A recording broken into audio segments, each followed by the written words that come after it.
할렐루야, 반갑습니다. 지난 7주 동안 화 있을진저라는 주제로 시리즈 설교를 했어요. 오늘 이제 7번 설교가 끝났고 마지막으로 이제 그 최종 마무리하는 시간입니다. 7번 화 있을진저 했던 그 예수님의 그 설교 요지는 뭐였냐면, 당시 종교 지도자들이었던 서기관들과 바리새인들의 외식하는 신앙에 대한 경고였죠. 그들의 신앙이 열심히 있었지만 그들의 중심에는 하나님이 아닌 스스로 자기가 주인이 돼서 신앙생활을 했고 자기 배를 불리는 자들이었다는 것, 그것이 문제였습니다. 사실 그들은 예수 그리스도가 하나님의 아들이심을 인정해야 했고 그분이 복음임을 알았어야 하는데 자기들의 신앙의 유전들, 전통이라고 하죠. 그런 율법적인 것들에 매여서 오히려 예수님을 박해하고 예수님 십자가에 못 박아 죽이기까지 했던 것이 문제였죠. 우리가 그 7번째 시간을 통해서 오늘날에 우리 안에 어떤 형식적인 신앙이 있었는지, 우리 안에 정말 신앙의 현주소는 어딘지를 그동안 한번 살펴보았습니다. 오늘은 이 시라 시리즈 결론적인 시간으로 결국 이 모든 경고의 말씀에도 불구하고 예수님을 끝까지 영접하지 않은 당시 서기관들과 바리새인들의 종국에 대해서 회개의 기회라는 제목으로 말씀을 전하도록 할게요. 오늘 성경 마태복음 23장 37절 말씀, 우리 한 절 말씀인데요. 제가 읽겠습니다. 예루살렘아 예루살렘아, 선지자들을 죽이고 내게 파송된 자들을 돌로 치는 자여, 암탉이 그 새끼를 날개 아래 모음같이 내가 내 자녀를 모으려 한 일이 몇 번이더냐. 그러나 너희가 원하지 아니하였도다 라고 예수님이 말씀하세요. 예루살렘아 예루살렘아, 이렇게 좀 의인화시켰어요. 예루살렘을 사람처럼 말하죠. 이 예루살렘이 상징하는 것이 바로 당시 유대 종교 지도자들, 서기관과 바리새인들이었습니다. 왜냐하면 예루살렘은 이스라엘의 수도입니다. 그리고 그 수도 예루살렘 안에는 성전이 있어요. 유대인들의 성전은 딱 하나가 있습니다. 예루살렘 안에 있어요. 그 성전이 바로 그 종교 지도자들의 자존심이죠. 신앙의 정체성이 그 성전이었기 때문에 예루살렘아 예루살렘아라고 의인화시켜서 당시 종교 지도자들을 가르치는 거예요. 그 당시 종교 지도자들의 잘못은 뭐였냐면, 예루살렘아 예루살렘아, 선지자들을 죽이고 내게 파송된 자들을 돌로 치는 자여. 하나님의 증인된 사람들을 돌로 치고 선지자들을 죽였죠. 당시 종교 지도자들이. 암탉이 그 새끼를 날개 아래 모음같이, 닭이 이렇게 새끼를 모으는 것처럼 예수님이 내가 너희들 자녀를, 그 유대 종교 지도자들의 자녀니까 이스라엘 백성들이에요. 이스라엘 백성들을 모으려 한 일이 몇 번이더냐. 그러나 너희가 원하지 아니하였도다. 그 유대인들 너무 불쌍히 여기서 예수님께서 안아주고 하려고 했는데 유대 종교 지도자들이 아니라고 했죠. 그리고 오히려 예수님을 핍박했다는 것입니다. 그렇게 한 결과가 어떻게 되냐면, 마태복음 23장 38절, 예수님이 이렇게 말씀하세요. 보라, 너희 집이 황폐하여 버려진 바 되리라 라고 말씀하세요. 너희 집이 바로 성전이에요. 너희 집, 그 사람들의 자존심, 프라이드, 그 사람들의 신앙의 정체성, 예루살렘에 있는 그 성전, 그 너희 집이 황폐하여 버려진 바 되리라 했어요.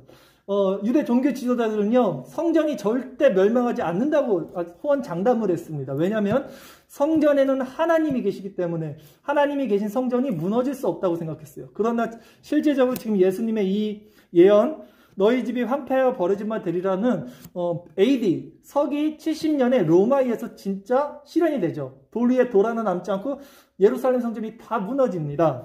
그것을 바로 예언을 한 거예요. 그리고 마지막으로 이제 예수님께서 당시 외식하는 서기관들과 바리새인들에게 이 말씀을 하세요. 보면 마지막 말씀 23장 39절 말씀, 내가 너희에게 이르노니 이제부터 너희는 찬송하리로다. 주의 이름으로 오시는 이여 할 때까지 나를 보지 못하리라 하시니라. 이 말씀은 예수님께서 이제 다시 재림하실 것을 선포하시는 말씀이에요. 이들은 이렇게 영원한 구원에서 탈락하게 되었습니다. 그렇다면 그들은 왜 예수님의 이런 질타와 경고의 말씀에도 끝끝내 그들의 마음을 돌이켜서 회개하지 않고 오히려 예수님을 십자가에 못 박는 일을 강행했을까요? 예수님이 7번에 걸쳐서 이들에게 지금 경고의 말씀을 주시고 그전에도 수없이 경고의 말씀을 했지만 결국 이들은 예수님을 십자가에 못 박았습니다. 그 이유는 뭐였냐면 예수님께서 그들의 심기를 건드렸기 때문이죠. 그들의 죄를 드러냈기 때문이에요. 죄가 드러날 때 일반적으로 나타나는 반응들이 두 가지가 있어요. 첫 번째는 회피예요. 예전에 사역할 때 한겨울이었는데 어떤 교회 그 홀 있잖아요. 그거 보일러를 좀 뜯는 일이 있어서 제가 뜯었어요. 겨울에. 뜯었는데 바퀴벌레들이 엄청 많은 게 거기 한가득 있는 거예요. 근데 걔네들이 갑자기 또 순식간 뜯자마자 빛이 들어오는 순간 사라지더란 말이에요. 다 숨어요. 빛이 오면 어둠이 숨어요. 회피합니다. 진리의 말씀을 어둠인 사람들은 받지 않고 도망친다는 거예요. 그렇죠? 혹은 대적하죠. 아, 그게 무슨 하나님의 말씀이야? 이런 식으로 대적하는 자들이 있잖아요. 하나님 말씀에.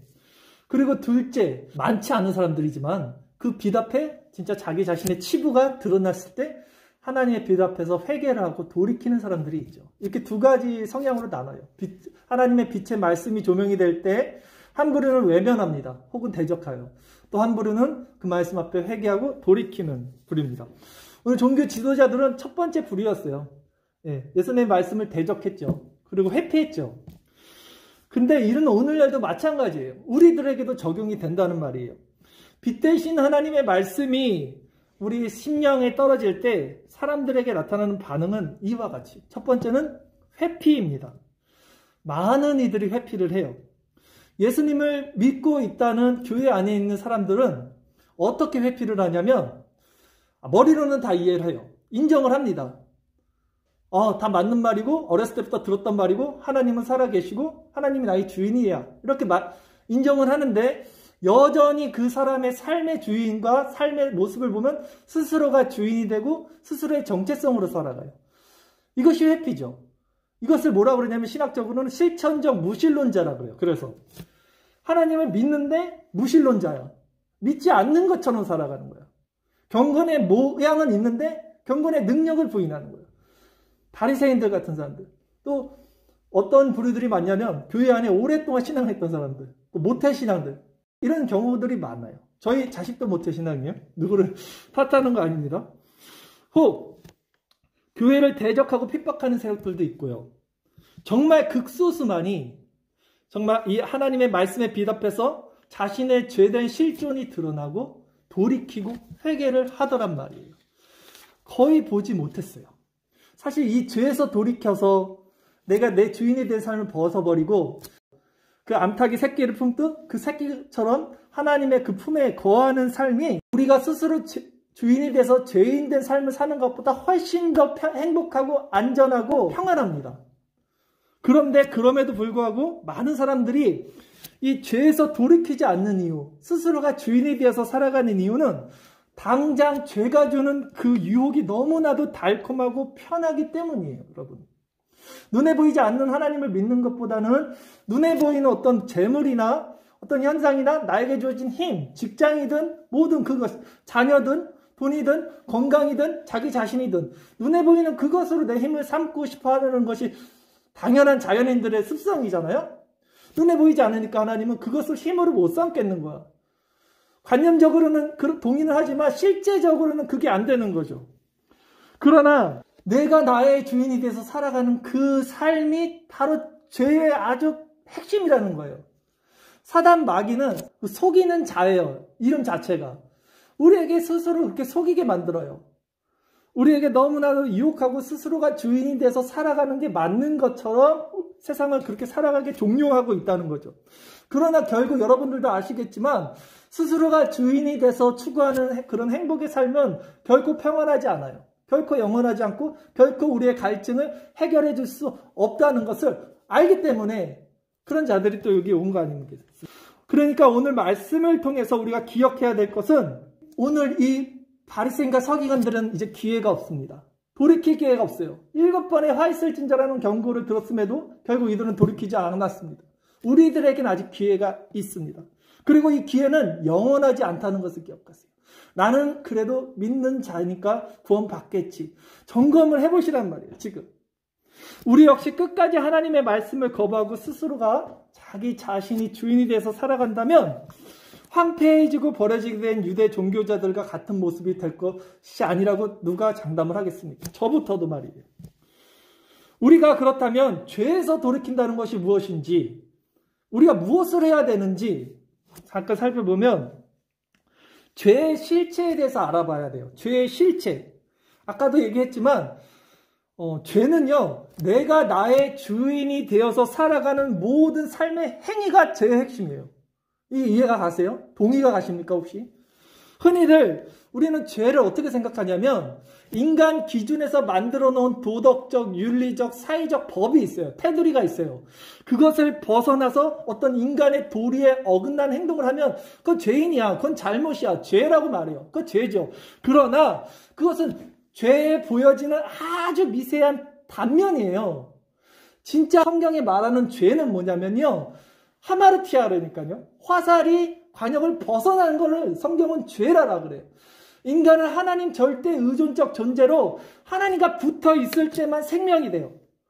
하나님을 떠나서 내가 스스로 나의 주인이 돼서 화살이 하나님이라는 관역을 향해 가야 되는데 화살이 관역을 벗어나서 내 마음대로 날아가. 내가 주인이 돼서 살아가는 것을 성경은 죄라고 한다고요. 이것이 죄의 핵심입니다. 그렇다면 우리 안에 누가 죄인이 아닌 사람이 누가 있겠어요? 말은 다 하나님을 믿는다고 하지만 스스로 주인이 되어서 살아가지 않는 사람이 누가 있겠냐는 말입니다. 그런데 문제는 사람들은 이것을 죄라고 여기지 않더라는 거예요. 내가 잘못한 것은 죄라고, 눈에 보여지는 것들, 나타나는 것들은 죄라고 인정하지만 내 마음속에 있는 탐심은 죄라고 그랬잖아요. 보여지지 않는 죄들, 그리고 내가 삶 가운데서 여전히 내 생각이 주체가 돼서 살아가는 그 일련의 행동, 이것들은 죄가 아니라고 생각을 하는 거예요. 저는 이것이 너무 이상한 거예요. 더욱이 가장 큰 문제는 교회 안에서도 이런 죄에 대한 자각이 일어나는 교인이 극히 적다는 것입니다. 물론 아까도 말씀드렸듯이 지식적으로는 내가 주인이 되어서 살아가는 것이 하나님 보시기에는 죄라는 사실을 인정해요. 하지만 실제 그 사람이 살아가는 삶의 주체는 늘 여전히 자신이 주인이 돼서 살아간다는 것. 이것이 문제라는 것입니다. 이것이 실천적 무신론자라니까요. 우리는 실천적 무신론자가 되면 안 돼요. 실천적 유신론자가 돼야죠.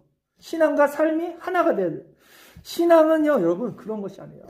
나뭇가지는 나무에 붙어 있을 때 생명이 되는 거예요. 그래서 열매를 맺잖아요. 성도는 예수님과 연합되어 있을 때 생명이 돼요. 그래서 성도의 열매를 맺으면서 사는 거예요. 나뭇가지는 생명이 아니에요. 나무에서 떨어지는 순간 죽어가는 거예요. 당장은 꽃이 피어 있지만 향기도 나지만 떨어진 순간 죽어 있는 거라고요. 우리는 모두 죄로 말미에서 하나님이라는 나뭇가지에서 떨어진 자들이라는 거죠.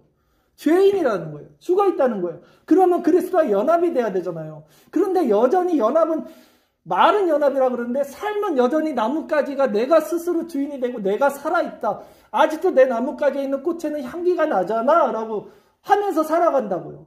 많은 사람들이 교회 안에서도. 우리 삶의 모습을 보세요, 여러분. 우리는 정말 하나님을 내 마음의 주인으로 모시고 정말 예수님과 연합되어 살아가고 있어요. 연합되어 살아간다는 건 뭐냐면요, 삶의 정말 순간순간 아침에 눈 뜨고 잘 때까지 예수님이 내 마음에서 주인이 되시는 거예요.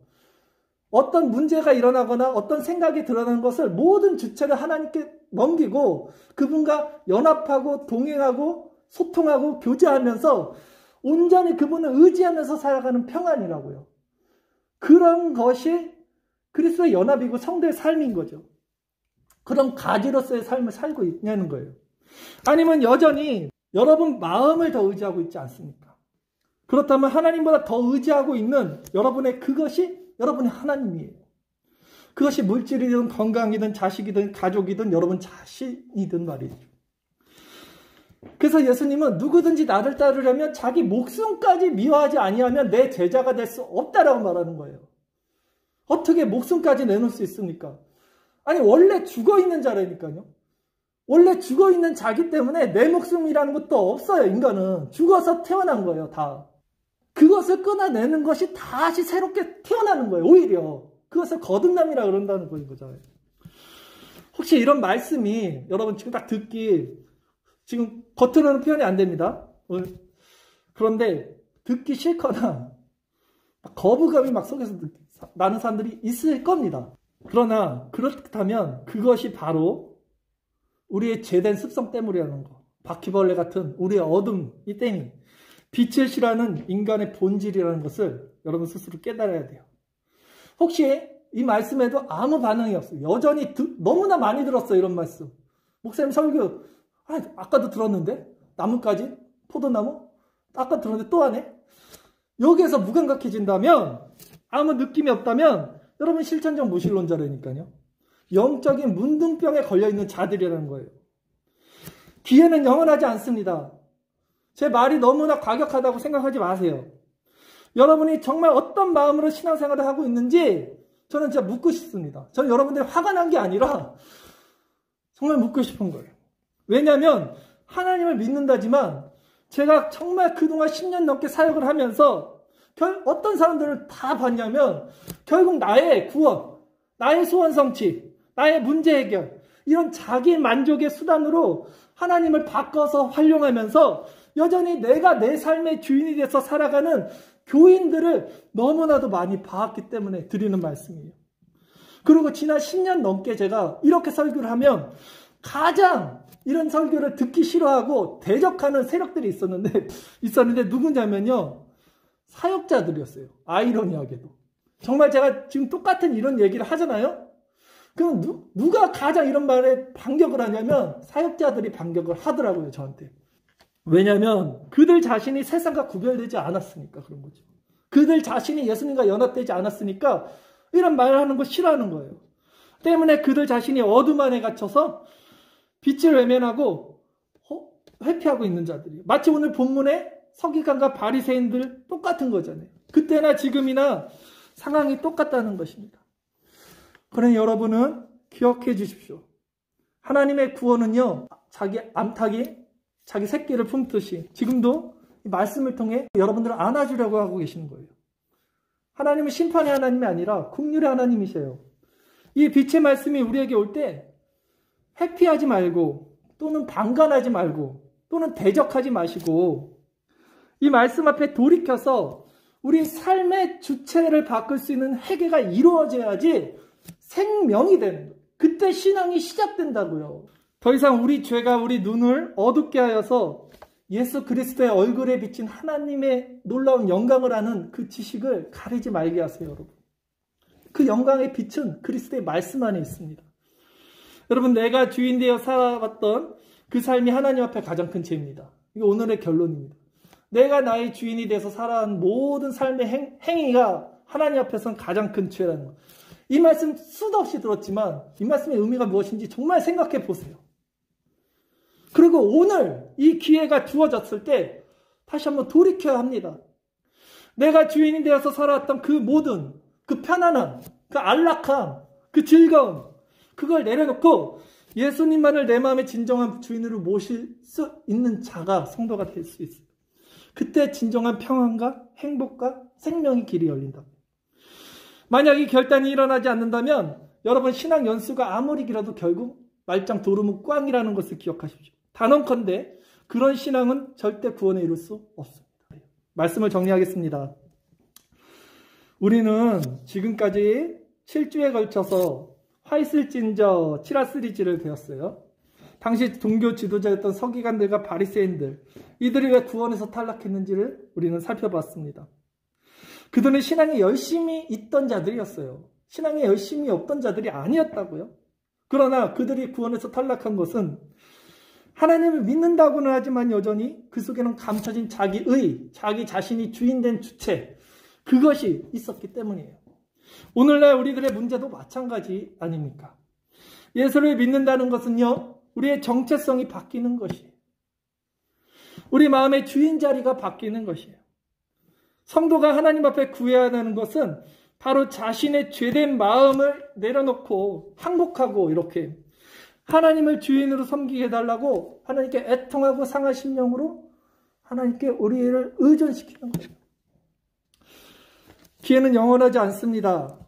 여러분, 지금이라도 이 말씀을 통하여 우리 다시 한번 우리 마음을 점검하시고 우리의 주권을 포기하시고 하나님의 넓은 품에 안기면 암탉이 새끼를 품듯 그 사랑의 하나님의 은혜와 충만하게 우리 안에 올 것이에요. 그 생명으로 살아가는 우리 모두가 되어야 될 것입니다. 우리 이 시간 그것을 위해서 잠깐 기도하겠습니다.